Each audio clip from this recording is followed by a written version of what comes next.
போகர் 700 நூலில் பல்வேறு நோய்களுக்கான வைத்திய முறைகள் உள்ளன. உதாரணமாக, வாத நோய்களுக்கு நொச்சி இலை சாறு, பித்த நோய்களுக்கு நெல்லிக்காய் சாறு, கப நோய்களுக்கு துளசி இலை சாறு ஆகியவை பயன்படுத்தப்படுகின்றன.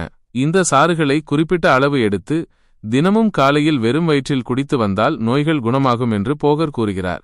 அதேபோல் மூலிகைகளின் மருத்துவ குணங்கள் பற்றியும் போகர் 700 நூலில் விரிவாக சொல்லப்பட்டுள்ளது.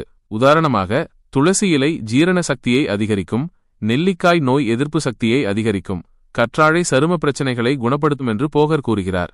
இந்த மூலிகைகளை உணவில் சேர்த்துக்கொள்வது அல்லது தேநீர் போல அருந்துவது நல்லது. யோக பயிற்சிகள் பற்றியும் போகர் 700 நூலில் சொல்லப்பட்டுள்ளது. உதாரணமாக, பிராணாயாமம் மன அழுத்தத்தை குறைக்கும், தியானம் மன அமைதியை தரும், சூரிய நமஸ்காரம் உடல் ஆரோக்கியத்தை மேம்படுத்தும் என்று போகர் கூறுகிறார். இந்த பயிற்சிகளை தினமும் செய்வது உடல் மற்றும் மன ஆரோக்கியத்திற்கு நல்லது. மந்திரங்கள் பற்றியும் போகர் 700 நூலில் சொல்லப்பட்டுள்ளது. உதாரணமாக, ஓம் நமசிவாய என்ற மந்திரத்தை உச்சரித்தால் மன அமைதி கிடைக்கும். ஓம் ஸ்ரீ ராமஜெயம் என்ற மந்திரத்தை உச்சரித்தால் தைரியம் கிடைக்கும் என்று போகர் கூறுகிறார். இந்த மந்திரங்களை தினமும் குறிப்பிட்ட நேரம் உச்சரிப்பது நல்லது. இந்த குறிப்புகள் போகர் 700 நூலில் இருந்து எடுக்கப்பட்டவை. இந்த தகவல்கள் உங்களுக்கு பயனுள்ளதாக இருக்கும் என்று நம்புகிறேன்.